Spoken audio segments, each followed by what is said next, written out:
This is Polygon's Overview, and I'm Charlie Hall, joined today with Griffin McElroy. Hello, Griffin.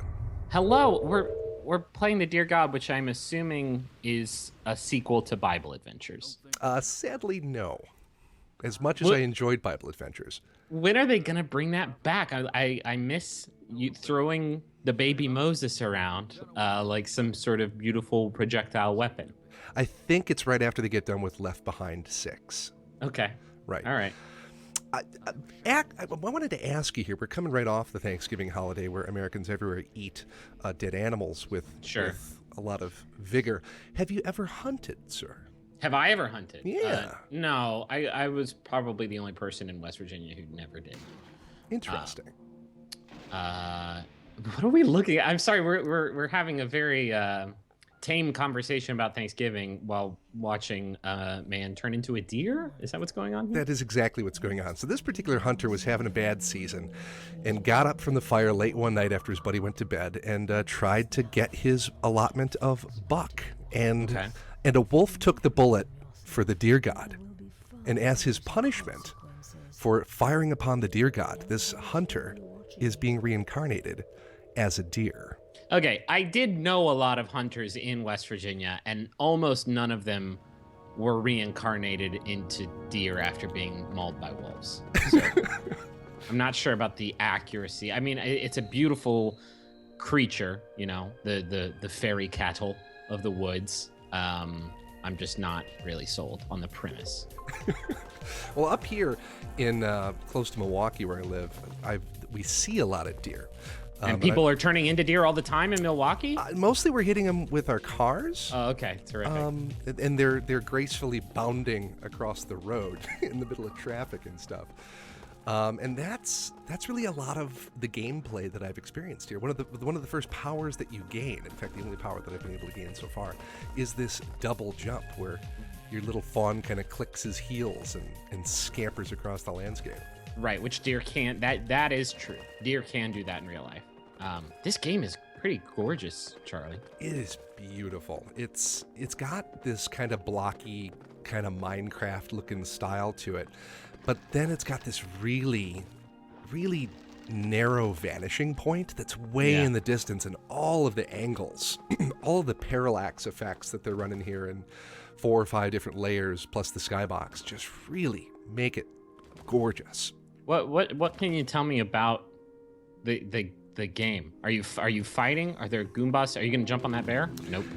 You can attack animals by double tapping your right arrow key and kind of headbutting them. Okay. But generally, as the game goes on, you age. Your deer gets older, his antlers grow. And until you get a little older, that's kind of a dangerous proposition. So more often than not, you're just kind of clicking your little deer heels and jumping over badniks. In fact, the best way out of combat that I found is actually to kind of leap backwards and then go back forward. Oh, okay. So that's a pro level maneuver, though. Well, but it's a very passive game. You're not really fighting a lot of creatures. You're running away. Yeah. This was a Kickstarter game, right? It was a Kickstarter game, really successful. I think they got somewhere in the neighborhood of 50,000 on about a 12,000 ask. It was crazy successful. And right now it's on early access. So the game right now isn't finished. There's going to be other playable wildlife, maybe. Can I play as a capybara or something? No, sadly, no gazelles, no capybara, no elk. Although there are some elk badniks in here. You're pretty much locked into the deer. Okay. And can you tell me a little bit about, like, because I know that it deals with, I mean, we were joking about Bible adventures earlier, but it does deal with, like, spiritual themes, maybe not necessarily Christian spiritual themes, but it does deal with, like, resurrection and karma and stuff like that. How is that sort of integrated?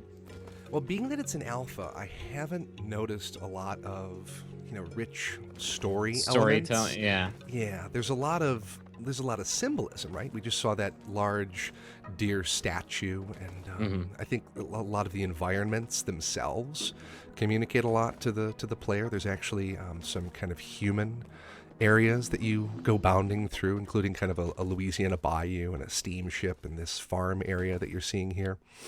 But Is that cow in love with you? that cow is not in love with me. That cow's actually lost some of its life.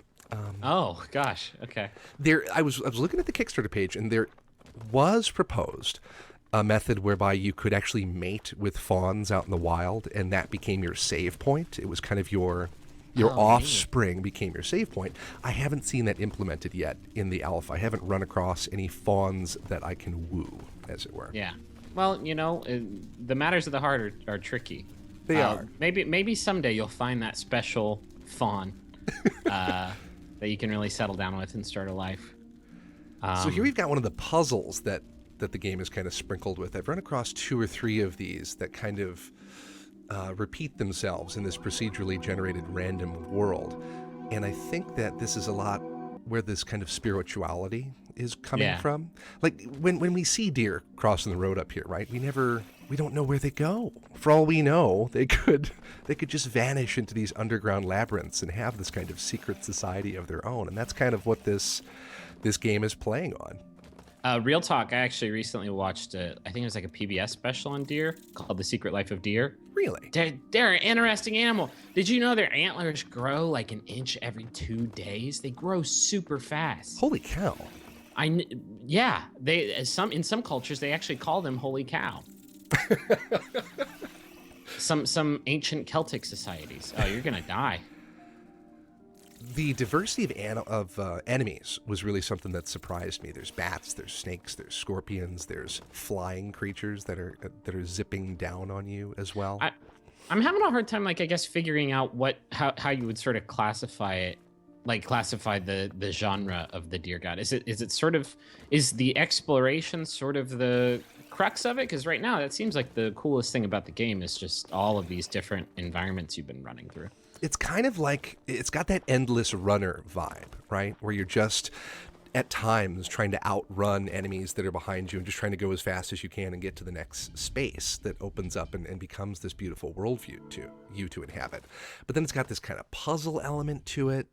But then, as we're going to see here in just a few seconds, you can actually enter buildings and talk to people and pick up items. It feels very early. Not all of this gameplay is connected. Like this star thing, I don't know what that does. Well, your antlers just grew. Well, yeah, but I age as I run, right? And I don't think that had anything to do with the star that I just picked up. Like literally, I don't know what the star does. So if you die, if your deer gets murked somehow, are you starting over?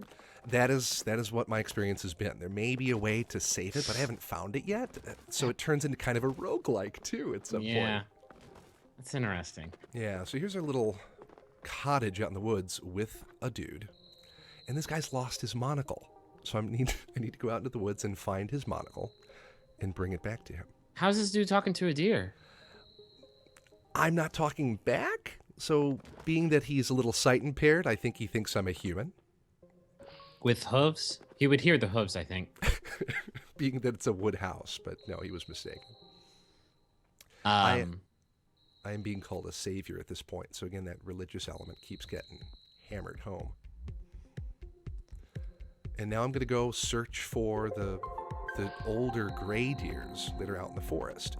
But again, this is kind of like this little open-ended story element that isn't buttoned up for me in this alpha so far. It doesn't quite seem to go anywhere. Oh, God. And now there's forest fires. Oh, yeah. Full-on Bambi stuff here. And you actually run across wild hunters that will take you down as well in the wild. Can you kill them and turn them into deer also? You can kill them. They don't really turn into anything, though. Yeah. No reverse Sonic action here. Sure. It seemed like you had a pretty good run there. I did. That was a very good run. And here's that bayou area. Just gorgeous. Oh, man. Yeah, this is super neat. Oh, and the reflections. Mm-hmm. You can jump on the backs of those alligators there, which is kind of fun.